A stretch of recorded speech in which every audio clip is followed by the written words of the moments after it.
Mon histoire commence dans ce qui ressemblait au conte de fées modernes, un mariage parfait avec un homme parfait. Je m'appelle Héloïse.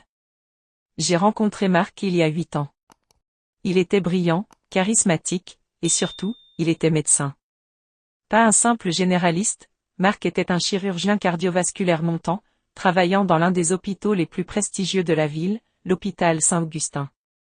Notre vie était celle dont rêvent les magazines, une belle maison dans un quartier chic, des vacances exotiques chaque hiver à Courchevel ou aux Maldives, et un avenir tracé par le succès et le confort. Marc était l'incarnation de la stabilité, de l'intelligence, et de la fiabilité. Comment aurais-je pu me douter que sous cette façade impeccable se cachait un abîme de mensonges?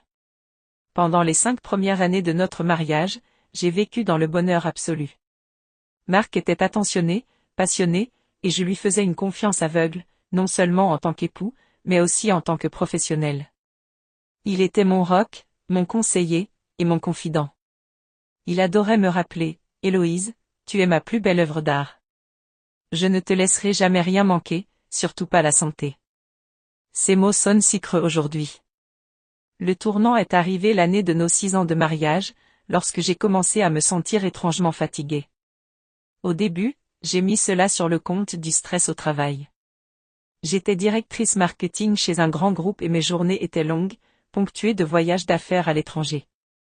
Mais la fatigue est devenue une léthargie accablante, accompagnée de maux de tête persistants et de vertiges soudains qui me faisaient parfois vaciller. Je me souviens m'être plainte à Marc un soir de septembre, alors que j'étais trop épuisée pour même finir mon verre de vin. « Mon amour, tu as l'air exténué », m'avait-il dit, massant doucement mes tempes. « Pas la peine d'aller voir un autre médecin, ma chérie. Je vais te prendre rendez-vous pour une batterie d'analyse à l'hôpital. Je serai ton médecin traitant dans cette affaire. Je connais les meilleurs laboratoires, les meilleurs techniciens. On sera plus rapide et plus discret. » Cette proposition m'avait paru si naturelle, si pleine d'amour. Il m'offrait de s'occuper de ma santé, d'utiliser son réseau pour que tout soit rapide et privé. Je n'y ai vu qu'un acte d'amour inconditionnel. J'ai même pensé, quelle chance j'ai d'avoir un mari médecin. Les examens ont duré plusieurs semaines. Marc me prenait lui-même les rendez-vous, me faisait passer des IRM, des échographies, des prises de sang complexes. Il me demandait de ne pas parler de mes malaises à mes collègues, disant que la pression du travail ne ferait qu'aggraver mon état. Pendant cette période, il était d'une prévenance exagérée. Il cuisinait mes repas, insistait pour que je me repose, et m'interrogeait sur chaque petite variation de mon état. Il était souvent à la maison, chose rare auparavant, et passait ses soirées à consulter des dossiers médicaux qu'il prétendait être les miens. Aujourd'hui, je me dis que cette prévenance était peut-être le premier signe d'une culpabilité dévorante. Mais à l'époque, c'était le mari idéal, le sauveur. Puis, vint le jour des résultats. Marc s'est assis à côté de moi, dans notre salon baigné de lumière. Il tenait une pochette beige, épaisse, estampillée du logo de l'hôpital Saint-Augustin, bien ordonnée, contenant tous les rapports. Son visage était grave, professionnel, son regard fixant le papier, évitant le mien. « Héloïse, tu as raison, quelque chose ne va pas », a-t-il commencé, sa voix résonnant avec une tristesse feutrée, presque jouée. « Les résultats montrent que tu souffres d'un syndrome complexe de fatigue chronique, mais avec une composante auto-immune. C'est une maladie qui n'est pas mortelle à court terme, mais qui est dégénérative si tu ne ralentis pas. » Il a expliqué en détail les symptômes, le manque d'énergie, et a insisté sur le fait que mon corps, soumis à un stress trop important, était en train de s'attaquer lui-même. Selon lui, les tests montraient que si je continuais à travailler à mon rythme actuel, mon état se dégraderait rapidement, me rendant invalide à moyen terme. Il y a des marqueurs dans le sang, Héloïse, qui ne mentent pas, m'avait-il assuré. J'étais dévastée. Je n'arrivais pas à croire qu'à seulement 35 ans, ma vie était déjà condamnée à la lenteur et à l'incertitude. J'ai pleuré dans ses bras, ma carrière, mes rêves de voyage, tout s'écroulait. Marc a été mon pilier. Il a passé les jours suivants à me rassurer, à me dire que nous allions affronter cela ensemble. Il avait déjà préparé un plan de traitement, une liste de médicaments, et une nouvelle organisation de vie. Le verdict qu'il a tiré des résultats fut simple, mais d'une cruauté que je n'ai réalisée que bien plus tard.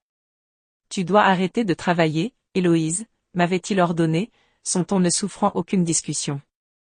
Ton corps est en train de te lâcher. Mon salaire de chirurgien suffira largement à maintenir notre train de vie. Reste à la maison. Repose-toi. Laisse-moi prendre soin de tout, absolument tout. C'est moi, ton docteur, qui te le demande. Sous le choc et la peur d'une maladie chronique que je ne comprenais pas, j'ai obéi sans poser de questions. J'ai démissionné de mon poste que j'adorais, laissant derrière moi une carrière florissante et des collègues abasourdis. J'ai vendu mes actions de l'entreprise, confié l'argent à Marc pour qu'il le gère dans des placements sûrs, et je me suis repliée sur moi-même, transformée en une épouse malade et docile, vivant dans la peur constante de la prochaine crise de fatigue. Les 2 années qui ont suivi ont été un long et douloureux enfermement. Marc est devenu de plus en plus distant, prétextant des gardes et des opérations d'urgence. Il sortait tard, rentrait tôt, mais passait de moins en moins de temps avec moi. Les dîners en tête-à-tête ont été remplacés par mes repas solitaires devant la télévision, tandis que je prenais les pilules qu'il me prescrivait soi-disant pour gérer ma fatigue et mes douleurs. Il me disait, « Tu dois être patiente, Héloïse. C'est un traitement long et difficile. » En vérité, ces pilules me rendaient juste un peu plus amorphe, un peu plus facile à gérer. Un peu plus, endormie.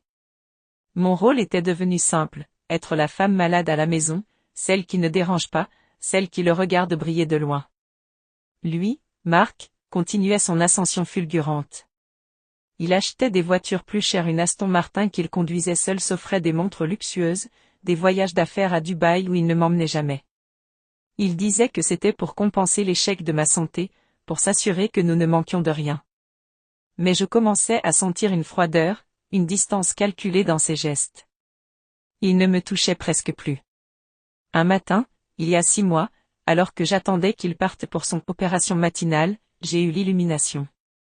Marc avait laissé son ordinateur portable professionnel ouvert sur le bureau. Juste un instant, une fraction de seconde, le diable m'a soufflé, « Vérifie ». J'ai hésité, ma main tremblant au-dessus du clavier. Violerais-je la confiance de mon mari, le soignant qui me maintenait en vie? J'ai repoussé l'idée. Mais quelques heures plus tard, seul, le ventre noué, j'ai eu une urgence. Je devais prendre mon traitement habituel, mais en ouvrant le tiroir de la salle de bain, la boîte de pilules est tombée, s'éparpillant sur le carrelage. En ramassant les comprimés, j'ai remarqué quelque chose d'étrange sur la plaquette. Le nom du médicament, inscrit en petits caractères, ne correspondait pas du tout au nom compliqué de mon traitement auto-immun que Marc m'avait martelé. J'ai pris le téléphone, le cœur battant, et j'ai cherché le nom de la molécule sur Internet. Le résultat m'a frappé comme un coup de poing dans l'estomac. Ce n'était pas un traitement pour un syndrome de fatigue chronique. C'était un simple antidépresseur léger, souvent prescrit pour l'anxiété ou le sommeil. Et pas n'importe lequel, un médicament qui, pris régulièrement sans raison clinique valable, pouvait entraîner une léthargie, des troubles de la mémoire et une forte dépendance. L'idée a fait son chemin, froide et cinglante. Marc m'avait menti. Depuis le début.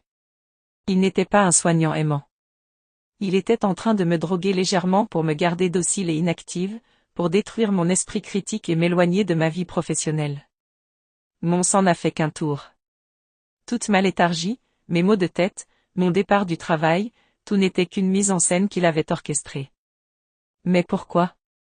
Pourquoi gâcher ma carrière, me faire croire que j'étais malade, pour me garder à la maison, faible et silencieuse? Le mot trahison est apparu comme une brûlure dans ma poitrine. Il y avait forcément quelque chose d'autre, de plus grave. Je savais ce que je devais faire. J'ai arrêté les pilules d'un coup. Les tremblements et l'épuisement sont revenus violemment, mais l'esprit, lui, s'est éclairci. J'ai ressenti l'urgence de vérifier le reste, la source de tout ce mensonge, les vrais résultats de mes analyses.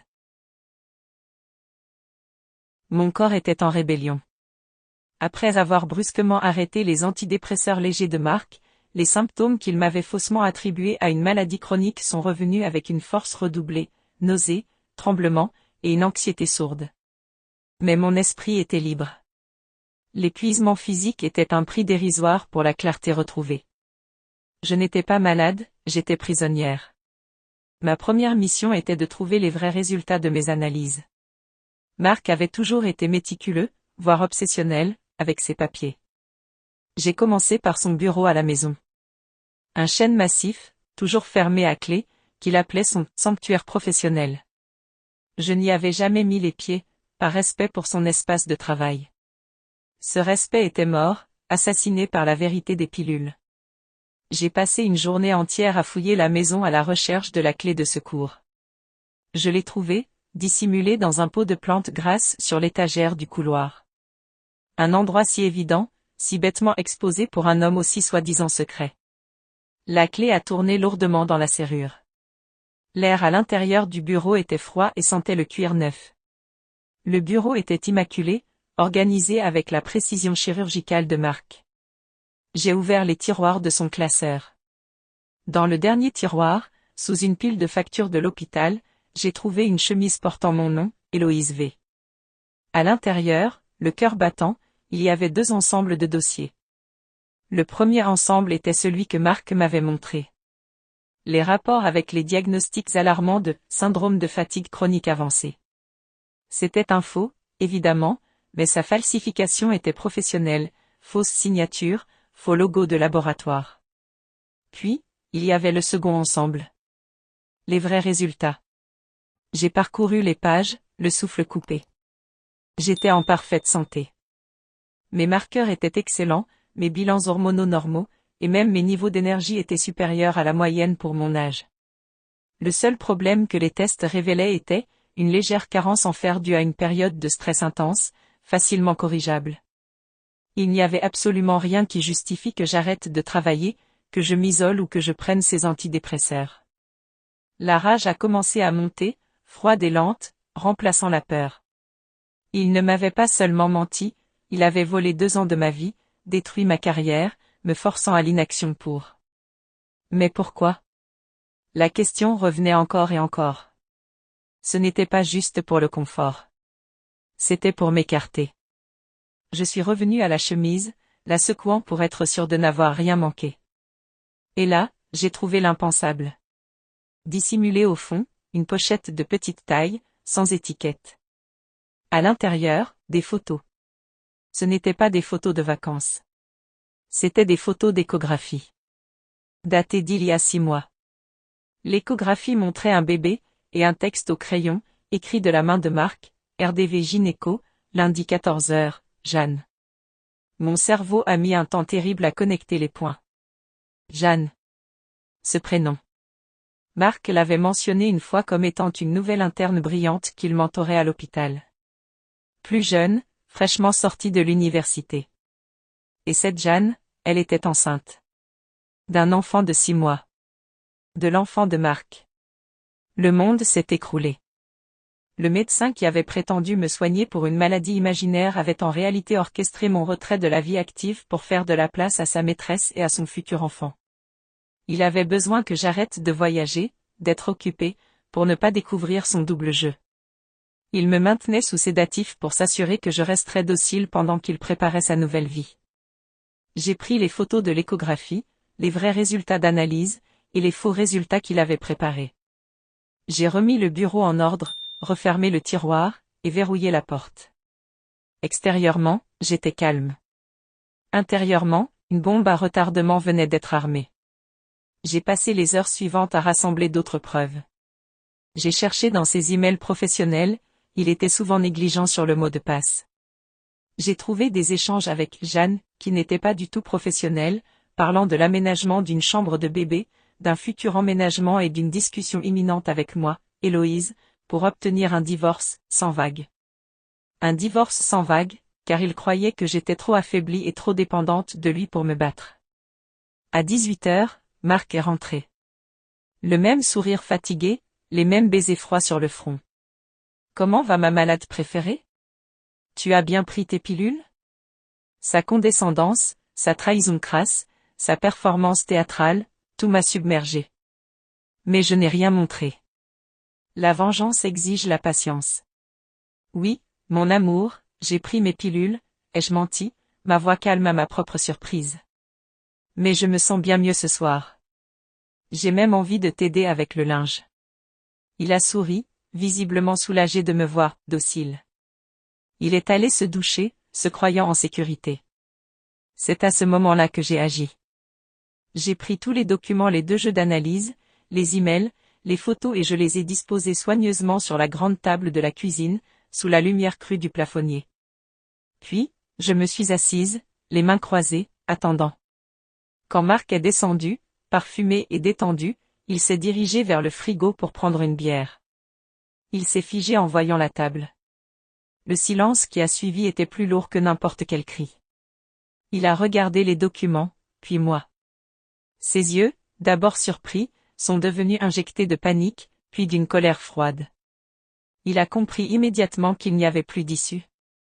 Héloïse, qu'est-ce que... Ne me demande pas ce que c'est, Marc.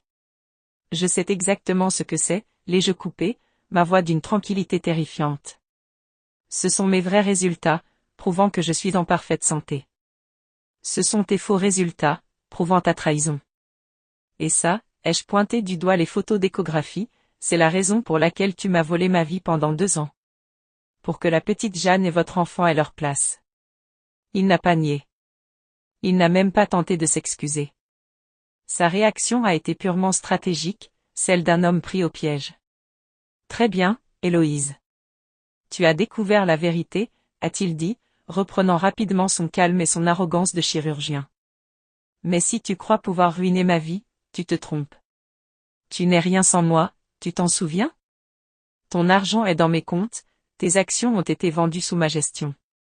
Tu n'as pas de travail, pas d'économie directe, et tu es émotionnellement fragile. Il a continué, s'approchant de moi avec ce sourire méprisant qui m'avait tant manqué de voir à travers les années de soumission. Nous allons faire les choses proprement. Je te donne une petite compensation, juste assez pour que tu te reloges, et je prends notre maison. Tu signes les papiers de divorce discrètement, et je te garantis que ton nom restera propre. Si tu tentes de salir ma réputation à l'hôpital, je t'anéantis, Héloïse. Je suis médecin, tu es une femme au foyer dépendante. Qui crois-tu que la justice croira? C'est là qu'il a commis son erreur fatale. En sous-estimant la femme qu'il croyait avoir rendue stupide. J'ai ri. Un rire sec, sans joie, qui a déconcerté Marc. Tu as raison, Marc. J'ai vendu mes actions. J'ai mis tout cet argent dans tes mains. Mais ce que tu ne sais pas, c'est que mon argent, cet argent que je t'ai confié pour être placé sûrement, était l'héritage de ma grand-mère. Et cet héritage, Marc, a été protégé par un trust familial que je ne pouvais pas contrôler seul sans une clause de révocation. J'ai marqué une pause, me levant, le fixant droit dans les yeux. Une clause qui est devenue active le jour de notre 6e anniversaire de mariage. Tu te souviens de cette montagne de paperasse que tu as signée rapidement, sans lire, parce que tu avais une urgence à l'hôpital? C'était le transfert de mes biens vers le trust, et toi, tu as co-signé, croyant que tu contrôlais les fonds. Mon argent n'est pas dans tes comptes, Marc. Il est dans un compte bloqué et intouchable qui ne t'est accessible que si je suis incapable de gérer mes affaires. Son visage est devenu livide. Il a reculé, comprenant l'ampleur de son erreur. Tu as fait semblant. J'ai fait semblant d'être la femme malade et dépendante que tu voulais que je sois, ai-je confirmé, me sentant enfin libre, enfin forte. Et maintenant, tu n'as plus aucun levier financier sur moi. C'est alors que la colère pure a pris le dessus. L'homme parfait a explosé. Il a balayé d'un revers de main la table de la cuisine. Vaisselle, faux rapport, tout a volé en éclats. Sors de ma maison. Maintenant, a-t-il hurlé, son visage déformé par une rage que je n'avais jamais vue. Tu n'es qu'une garce manipulatrice. Je te jure que je vais t'anéantir pour ça. Je suis resté immobile. C'est notre maison, Marc. Acquise grâce à mon apport initial, tu t'en souviens? Mais d'accord. Je pars. J'ai ramassé les preuves sur le sol, les ai mises dans mon sac à main, et me suis dirigé vers la porte, mon manteau à la main. Je pars, mais je reviendrai. Et quand je reviendrai, Marc, je t'enlèverai tout. L'hôpital, l'argent, et surtout, la petite Jeanne et ton fils. Mon départ fut théâtral. Sans un regard en arrière, j'ai claqué la porte et je me suis retrouvé seul dans la rue, la nuit tombante, avec mon sac à main, des preuves d'une trahison ignoble, et un plan de vengeance qui commençait à se dessiner. J'étais peut-être à la rue, mais j'étais riche, saine d'esprit, et plus dangereuse que jamais. Je me suis retrouvée dans la rue, seule, le vent froid de l'automne mordant ma peau. Je portais le même ensemble élégant que j'avais enfilé le matin, désormais froissé et sali par la confrontation. Marc, l'homme qui m'avait juré l'amour éternel, venait de m'expulser de notre maison, hurlant sa fureur d'avoir été démasqué. Mais au lieu de la peur, je ne ressentais qu'une clarté glaciale. J'étais libre de sa toxicité et j'avais entre les mains le commencement de sa chute. Mon sac contenait mes armes, les vrais et faux résultats médicaux, les preuves des transactions financières, les photos de l'échographie de Jeanne, et mon téléphone. La première chose à faire était de sécuriser ma personne et mes finances. Je me suis dirigé vers un hôtel d'affaires discret, loin de notre quartier. Un endroit où Marc n'aurait jamais l'idée de me chercher, lui qui fréquentait uniquement le luxe ostentatoire. Une fois dans la chambre, j'ai vérifié le statut de mes fonds. Le trust de ma grand-mère. Il était géré par un cabinet d'avocats spécialisé en droit de la famille et succession. J'avais menti à Marc sur la date exacte de l'activation de la clause, qui était en réalité devenue effective quelques jours après la signature des faux papiers, mais son erreur restait la même, il avait certifié que j'étais incapable de gérer mes affaires, dans son faux diagnostic, me rendant éligible à la clause de révocation en cas de danger ou d'abus prouvé. Le lendemain matin, j'ai appelé Maître Dubois, l'avocate de la famille. Elle était une femme d'une 60aine d'années, d'une droiture impressionnante. J'ai commencé par un simple « Maître, je crois que j'ai été victime d'un abus conjugal et j'ai besoin d'activer le protocole de protection. » J'ai tout raconté, de la fausse maladie aux antidépresseurs, et j'ai terminé en envoyant la pochette complète de preuves par coursier ultra sécurisé. Maître Dubois n'a pas explosé de rage, mais sa voix s'est durcie d'une froideur implacable. Madame V, ces preuves sont accablantes, d'un point de vue éthique, professionnel et pénal. Votre mari a abusé de sa position de médecin pour vous spolier et vous neutraliser. Votre fortune est en sécurité. Vous êtes maintenant en position de force totale. Nous allons commencer l'opération de la vengeance financière et professionnelle. Le plan se dessinait sur 2 fronts. Front 1, le verrouillage financier et légal. Le premier obstacle était la maison. Marc prétendait que c'était sa maison. Maître Dubois a vite fait de rétablir la vérité. Mon apport initial, provenant de l'héritage, était considérable et avait été documenté dans le contrat de mariage. De plus, son expulsion violente, même si sans témoin, et la preuve de sa fraude constituaient une faute grave. Nous avons immédiatement déposé une requête d'urgence pour le divorce pour faute, demandant l'expulsion immédiate de Marc de la maison, arguant qu'il représentait un danger pour ma santé mentale et physique, avec les preuves de falsification médicale à l'appui. J'ai ensuite mis en place les finances. L'argent du trust était là, mais je devais redevenir actif professionnellement, ne serait-ce que pour retrouver mon équilibre. J'ai racheté, via une société écran que Maître Dubois m'a conseillé, une petite propriété discrète à l'autre bout de la ville. C'était un petit appartement moderne, à l'opposé du luxe froid de la maison de Marc. C'est là que j'ai commencé ma convalescence, physique et mentale. J'ai arrêté les antidépresseurs, supportant le sevrage avec l'aide d'un vrai médecin, choisi par Maître Dubois, et j'ai commencé à retrouver ma vraie personnalité, ma vraie énergie. Front 2, l'anéantissement professionnel. La vengeance de Marc devait être lente, méthodique, et toucher là où ça faisait le plus mal, son ego et sa carrière. Marc était un chirurgien réputé. Toute accusation publique sans fondement risquait de se retourner contre moi. Nous devions agir dans l'ombre, en utilisant les canaux officiels. Maître Dubois a contacté l'ordre des médecins, non pas avec l'histoire de trahison conjugale, mais avec une dénonciation factuelle et étayée, falsification de résultats d'analyse sanguine dans un but de contrainte et abus de position professionnelle. Les faux documents portaient le tampon de l'hôpital et la signature de Marc, le rendant responsable pénalement et éthiquement. La plainte a été déposée de manière anonyme au début, pour ne pas éveiller les soupçons de Marc immédiatement. L'ordre a ouvert une enquête interne pour fraude éthique, ce qui signifiait que Marc serait bientôt sous surveillance. Pendant ce temps, j'ai utilisé mon ancien réseau professionnel. J'ai repris contact avec d'anciens collègues, sous prétexte d'un « retour aux affaires », après une longue convalescence due à une maladie auto-immune aujourd'hui guérie. Ce faisant, je rétablissais mon image et je recueillais, mine de rien, des informations sur Marc. C'est là qu'une ancienne connaissance m'a donné l'information la plus croustillante: Jeanne, l'interne, n'était pas seulement enceinte. Elle était la fille du professeur Leclerc, le chef de service de chirurgie cardiaque, le mentor de Marc, et l'homme qui avait le pouvoir de faire de Marc l'adjoint ou de le ruiner. Marc ne voulait pas juste divorcer, il voulait épouser Jeanne et s'assurer l'héritage de la position de Leclerc.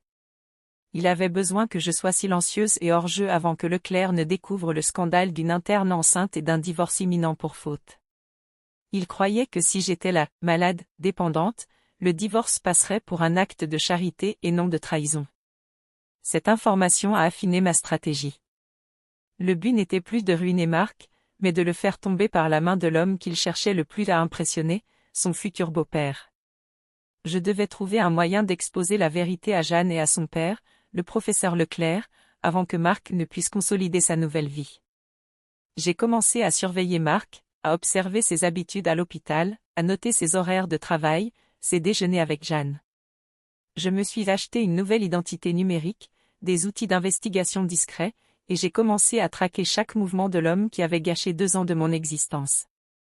La colère et la douleur étaient toujours là, mais elles étaient désormais canalisées en une détermination froide, méthodique et absolument impitoyable.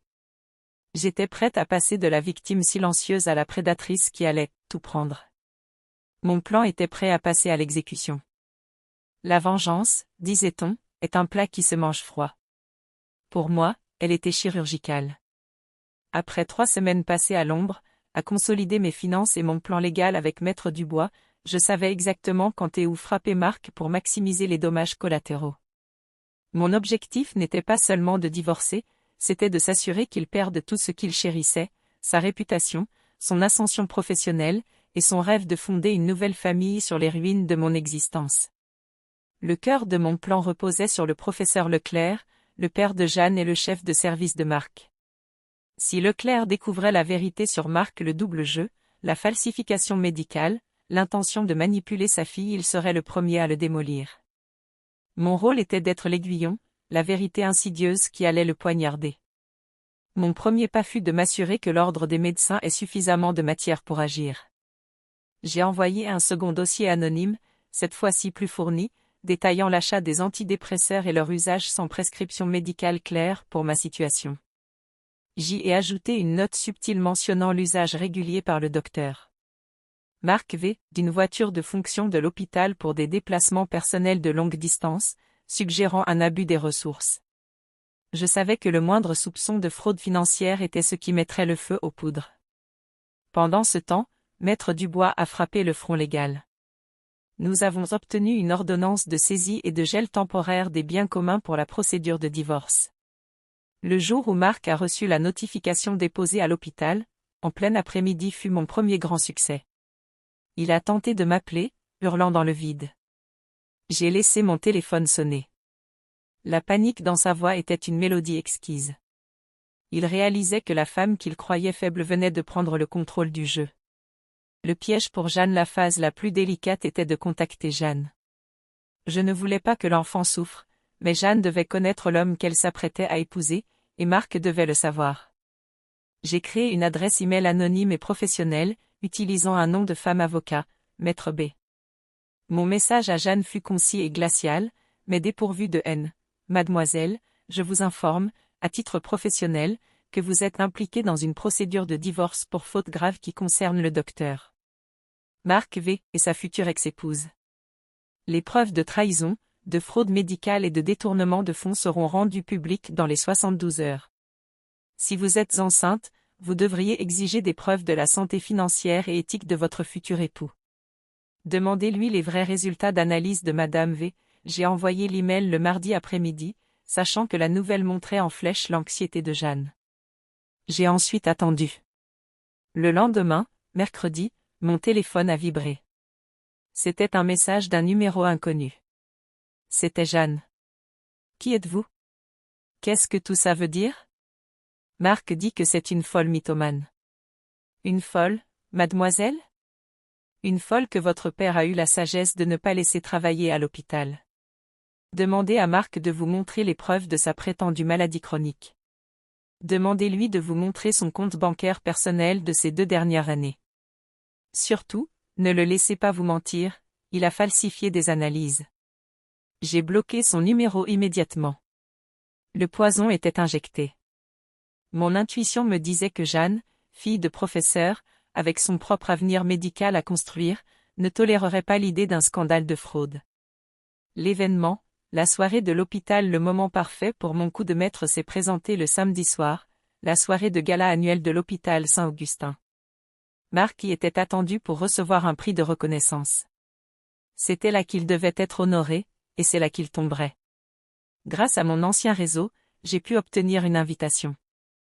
J'ai choisi une robe simple, rouge profond, la couleur de la passion, mais aussi du danger et du sang. J'ai coiffé mes cheveux avec soin, me maquillant pour effacer toute trace de la femme pâle et malade qu'il avait créée. Je voulais qu'il me voie, pas comme une victime, mais comme une adversaire puissante. J'ai fait mon entrée à 21h.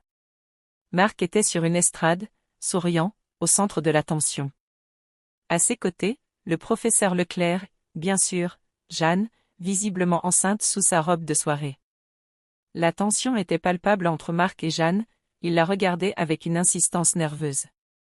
L'email anonyme avait fait son effet. Je me suis approché du bar, ma simple présence provoquant un sifflement de surprise dans la foule. Marc m'a vu. Son sourire s'est figé. La couleur a quitté son visage. Il a interrompu sa conversation au milieu d'une phrase. L'air s'est épaissi. Je n'ai pas dit un mot. J'ai levé mon verre de vin blanc, sans alcool, en direction de Marc, et j'ai affiché le sourire le plus doux et le plus méprisant que j'ai jamais eu. C'était un sourire qui disait « Regarde-moi. Je ne suis pas malade. Et je suis là. » Marc, pris de panique, a balbutié une excuse et a descendu les marches. Il s'est précipité vers moi, le souffle court. « Qu'est-ce que tu fais ici, Héloïse ? Tu es une folle. Tu n'as pas le droit d'être ici. J'ai été l'épouse de l'un des vôtres pendant 6 ans, Marc. C'est mon droit, ai-je murmuré, assez fort pour que le professeur Leclerc, qui nous observait avec un froncement de sourcils, puisse entendre. Je n'ai pas traîné. Mon objectif n'était pas la confrontation physique, mais la diffusion. Je me suis dirigé vers une table où se tenaient les membres du conseil d'administration de l'hôpital. J'ai salué le président, un homme que je connaissais de mes années de marketing. Monsieur le Président, veuillez m'excuser de vous déranger lors de cette merveilleuse soirée, ai-je dit, ma voix claire et professionnelle. Je dois juste vous informer que j'ai officiellement déposé une plainte pour fraude médicale et abus de pouvoir contre le docteur V, votre lauréat. Les documents sont entre les mains de l'ordre, et des preuves de falsification de dossiers sont en cours d'examen.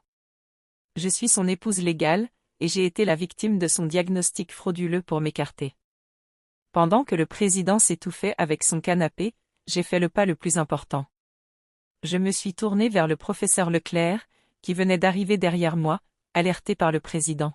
« Professeur Leclerc, je dois vous parler en privé. Cela concerne votre fille, mademoiselle Jeanne. » Leclerc était un homme austère.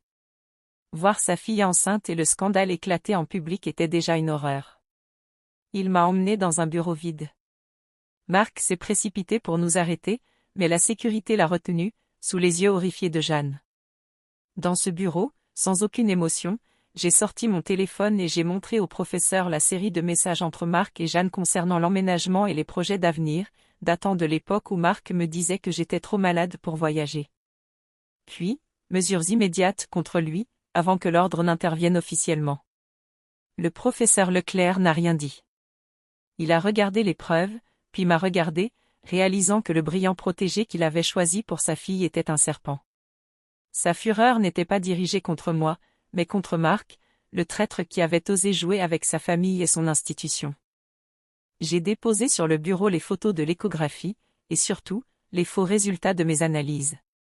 Professeur, votre gendre, le docteur Marc V, m'a séquestré chimiquement pendant 2 ans pour faire de la place à votre fille et à son petit-fils.